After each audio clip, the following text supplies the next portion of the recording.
মুছলমান লোকসকলক উচ্ছেদ কৰি অসমৰ মুখ্যমন্ত্ৰী ডক্টৰ হিমন্ত বিশ্ব শৰ্মাই যদি ভাবিছে যে 2026 চনত তেওঁ পুনৰবাৰ সেই আসনখন অলংকৃত কৰিব পাৰিব, তেতিয়াহ'লে সেই ধাৰণা ভুল।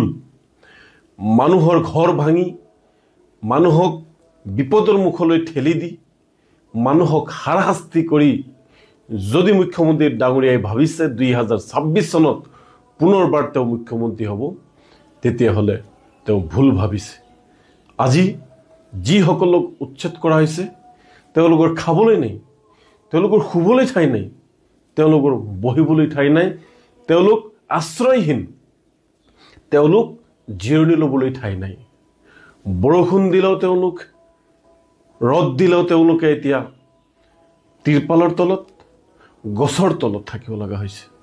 গতিকে মুখ্যমন্ত্ৰী ডাঙৰীয়া ক্ষমতাৰ বলত এনেকৈ মানুহক অত্যাচাৰ কৰিব নাপায়, এনেকা মানুহক হাৰাশাস্তি কৰিব নাপায়।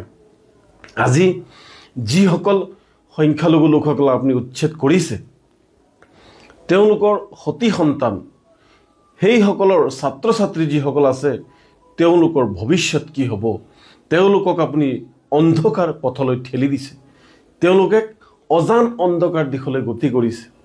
সেইসকল কণ কণ ল'ৰা ছোৱালীয়ে নাজানে যে তেওঁলোকৰ ভৱিষ্যত কি হ'ব, তেওঁলোক কোনটো পথেৰে গতি কৰিছে। গতিকে এনেবোৰ কাম আৰু নকৰিবলৈ মুখ্যমন্ত্ৰী ডাঙৰীয়াক আমি আহ্বান জনাইছোঁ। আজি উৰিয়াম ঘাটত যিসকলক উচ্ছেদ কৰিব বিচাৰিছে, সেইসকল আচলতে কোন? সেইসকলক এটা সময়ত পূৰ্বৰ চৰকাৰে তেওঁলোকক তাতে নিছিল, আৰু তাতে নিয়াৰ কাৰণ আছিল যে নগাৰ কবলৰ পৰা অসমখনক সেইটো অঞ্চলত ৰক্ষা কৰা।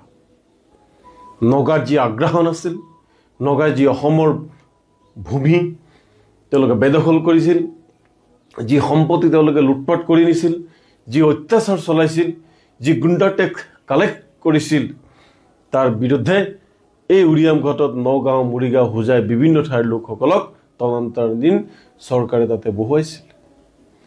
আৰু তেওঁলোকে নগাৰ লগত এক প্ৰকাৰ যুদ্ধ কৰি, নগাৰ লগত তেওঁলোকে এক প্ৰকাৰ ফাইট কৰি তেওঁলোকে অসমখনক সেইটো অঞ্চলত বচাইছে, নগাৰ কবলৰ পৰা তেওঁলোকে বচাইছে।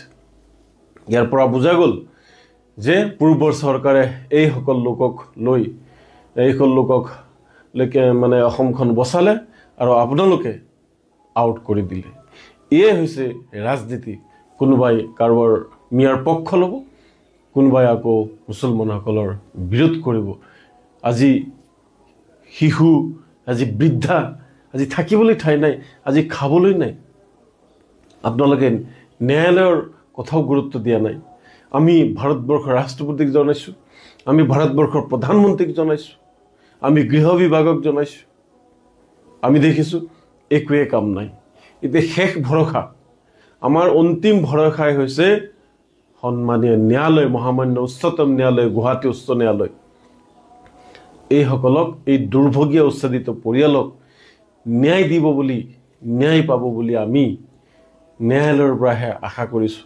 আমি চৰকাৰৰ পৰা ন্যায় আৰু আশা কৰিব নোৱাৰি। চৰকাৰে অসমৰ মুছলমানসকলক যে ন্যায় দিব, জীয়াই থকাৰ বাট মুকলি কৰি দিব, আমি কোনোপধ্যেই আশা কৰিব নোৱাৰি। কাৰণ আমি এতিয়া বৰ দুৰ্ভগীয়া জাতি হৈ পৰিছোঁ। ইয়াতে জন্মগ্ৰহণ কৰি, ইয়াতে শিক্ষা গ্ৰহণ কৰি, অসমীয়া ভাষা, কলা, কৃষ্টি, সংস্কৃতি আদৰি লৈ আজি ইয়াতে আমি অথন্তৰ হৈ পৰিছোঁ। আমাৰ একাংশ লোকক অত্যাচাৰ কৰা হৈছে, ঘৰ বাৰী ভাঙি দিয়া হৈছে, তেওঁলোকক জীয়াই থকাৰ যি সপোন আছিল সেই সপোনবোৰ ভাঙি চুৰমাৰ কৰি দিয়া হৈছে। কিন্তু মুখ্যমন্ত্ৰী ডাঙৰীয়াক মই পুনৰ আহ্বান জনাওঁ, মানৱীয় স্বাৰ্থত হওক, এই শিশুসকলৰ ভৱিষ্যতৰ স্বাৰ্থতে হওক, মানৱীয় মৰ্যাদা দিয়ে হওক, মানৱতাৰ খাতিৰে হওক, আপুনি উচ্ছেদ প্ৰক্ৰিয়াটো বন্ধ কৰক আৰু অসমখনক ভাৰতবৰ্ষৰ ভিতৰত শ্ৰেষ্ঠ ৰাজ্য হিচাপে গঢ়ি তোলাৰ কাৰণে ঐক্যবদ্ধভাৱে কাম কৰাৰ যি প্ৰয়াস, তাৰ ব্যৱস্থা আপুনি আপোনাৰ নেতৃত্বতে গঢ়ি তোলক।